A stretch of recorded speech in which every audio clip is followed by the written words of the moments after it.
80% des Congolais sont chrétiens et la majorité d'entre eux catholiques.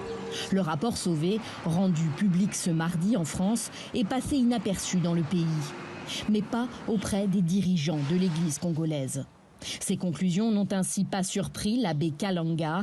Au sein de la SYNCO, la conférence épiscopale congolaise, c'est vers lui que remontent les cas d'abus sexuels dénoncés dans tous les diocèses de la RDC.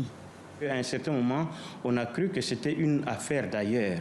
Une affaire d'ailleurs dans le sens de dire, tiens, bon, voilà, c'est plus, on a plus parlé au départ d'un pays comme l'Irlande, les États-Unis, et puis après, bon, la France ou la Belgique et tout ça. Et donc, il y a cette tendance de croire que non, c'est une affaire seulement des Européens. Non, même ici chez nous, hein, il y a des abus.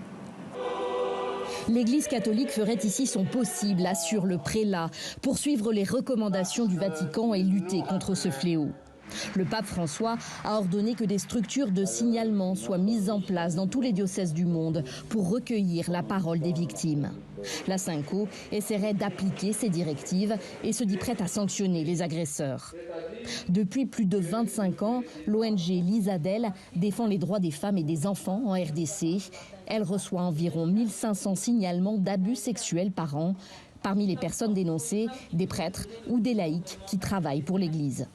Nous avons beaucoup de dossiers qui viennent vers nous, mais ils s'organisent pour pouvoir faire l'arrangement à l'amiable au niveau de la famille. Ils peuvent dénoncer, et le lendemain, les personnes ne viennent plus, ils commencent à vous fuir parce qu'au niveau de la famille, ils s'organisent pour pouvoir enterrer l'affaire.